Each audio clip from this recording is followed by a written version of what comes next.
Yes, sir. What are your thoughts on the recent current events surrounding Charlie Kirk's murder?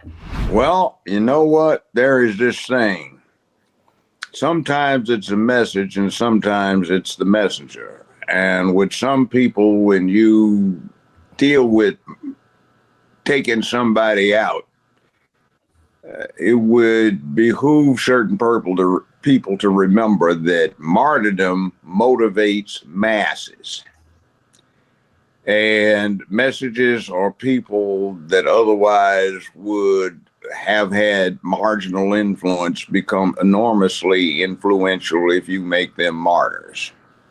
And that's what they did with Charlie Kirk. His message was good. It was caught up with an evangelist component, and it was sort of a, what shall we say, somebody that was embodying Jerry Falwell, who had an enormous following some decades ago. The following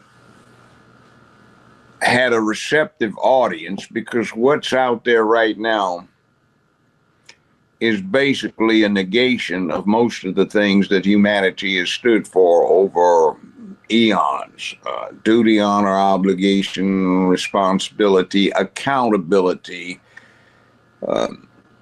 purpose, cause, morality, ethics, making where you live a better, safer, more secure place filled with economic prosperity, sense of purpose, being men and women of public peace, dignity, and order, but capable of bravery and courage when necessary. These have been my mantras for longer than Kirk was on the planet. But he was embodying them, and that message has resonated with humanity, and it has been the driving engine behind the development of human culture all over the world. So we have in our country something that is, one, trying to emasculate the republic. Two, it's trying to deal with a negation of all of these principles, core principles, and things that shape character issues. And it is into a self-hate bit. In other words, part of the component of what Kirk, myself, and other people were addressing is that how can you be healthy if you hate what you are? And Black people need to be particularly cognizant of this thing that they've been getting so much of lately, which is you don't like being a man, so you want to be a tranny and become something else. You don't want to be a woman, so you hate that you aren't a man, so you want to be something else. We had a thing in my era when I was a young man. I'm Black and I'm proud. Get out of my way, I can do it myself. Black power. But nowadays, what you get is young African Americans, Afro Americans, Black folk, colored Negroes. They have this thing where they have this phrase that they have adopted from the wrong side of the track, so to speak, that's called white supremacy. Now, when you say those words, you juxtapose white, which is an ethnic denominator there, and then you say supremacy. So when you say supremacy, what you are essentially doing is declaring that somebody else is supreme and that you are inferior to something that is superior to you. It's psychological, but it's still very important because it's subconscious. So when Black people are saying white supremacy, their subconsciouses are saying, and you're inferior. White supremacy, but you, boy, you're inferior. And you keep saying that to yourself. Like we like to use that N-word that for a long time was a grievous insult to your ethnic status and situation.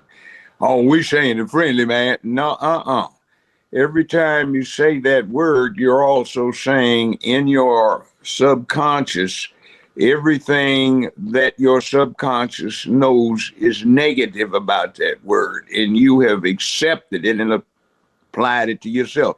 Man, if you're going to be a real end, man, you got to be. No. And see, that goes along with this negation also of human morality and ethics, where somehow or another it is demeaning to black folk to point out that criminality amongst ourselves is not appropriate. But some fools want to say, but that's a black thing, or that, man, the brother got to do what he got to do. No, you don't. You see, we're not really looking at ourselves realistically. We are still acting like children or like domestic animals. I've got a puppy around here and a dog around here, the same kind, and they depend on me for the kibbles and bits, to take them out for a walk, to change their puppy pad, and to take care of their needs, take them to the vet. They don't have to pay anything out of pocket. That is very distressingly similar to the situation that a lot of Negroes want to be in a certain political party. The Democratic Party in a dependent has state been foisting on these Negroes, which is being dependent, feeling entitled to have somebody take care of your dependents. Now, my dogs and I have a compact. They're my dogs and I'm their master, and they depend on me to do my thing, and I get a boost from them wagging their tails, barking when somebody strange comes up, and generally serving as the household alarm system. So when you are a black person who acts like a Negro and depends upon a system to feed you, clothe you, shelter you, to allow your community to go straight to hell because you don't think that it is your purpose to impose law and order where you live, where you start saying the imposition of law and order is somehow or another racist or an exemplar of white supremacy, with the innate implication that you're inferior because you cannot promote law and order where you live, and where your community is also an island of chaos. That's insulting. But a lot of people don't realize what they're buying into when they buy this kind of mythology that's being propagandized out there. And see, I studied propaganda intensively from somebody that used to run a certain large government's propaganda engine. And this has been way back when. And what winds up happening is when you get your target to start parroting the words, phrases, concepts, and ideation that you've been trying to put in their heads, then you know you're successful about it. So when you get a people that starts perceiving that they're helpless, that something is supreme over them, that they are inferior to, that they are entitled to care like they are a domestic animal on a farm or a ranch, that is not very good. And it results in something else that is absolutely tragic: suicidal ideation. So you can take a pistol, put it to your head, pop poison, slit your wrist, jump off of a building, hang yourself. That's direct suicide. You can also do drugs, and people say drugs have claimed another victim, and everybody goes, oh my God, what are we going to do? When the person that took themselves out knew it was killing them, and that's what they wanted to happen because they were suicidal, but they didn't have the nerve to do it directly. There's also suicide by cop. You hate yourself, so you put yourself in a situation where you provoke a cop to take you out. There's also suicide by neighbor, which is unrecognized. What you looking at, man? Man, I'm not looking at you, man. You call me a lie fool, I see you looking at me. Like, Man, what's the problem, man? I'm on my way to my job. I ain't even got no JOD, fool. I don't care about that. You call me a lie, man. Look, and see, somebody's about to be killed because they hate themselves and they're provoking a moment that will maybe lead to their death. Man, don't move up on me like that, man. I do what I'm gonna do, man. What you gonna do, man? I'm warning you, don't move up on me like that. Well, what you, boom, boom, fool. Now you done made me shoot your dumb behind. And see, we've got another dead Negro and another exemplar of violence in our community. And a lot of people don't realize the dynamic that the victim provoked his own killing. Not always. And what sometimes happens is that the person who wants to die through suicide by community member or neighbor, what winds up happening is he carries out his provocation and he takes another person's life who did nothing to him except exist. So we've got a dialectic of disaster, of tragedy, of unfortunate circumstances that we glorify. Rap music, in terms of the form of the thing, is not new. It's rather old. It goes back to Louis Armstrong way back in the 1930s. It does. You get Gil Scott-Heron and the Jazz Messengers 50 some years ago, and he had some good stuff to say. You had a thing where you had DJs who did public events up in New York and Chicago, and they used to have contests to see who could rap, because rap, like in H. Rap Brown, was being able to talk, string words together, and have an extensive vocabulary that could communicate with your audience.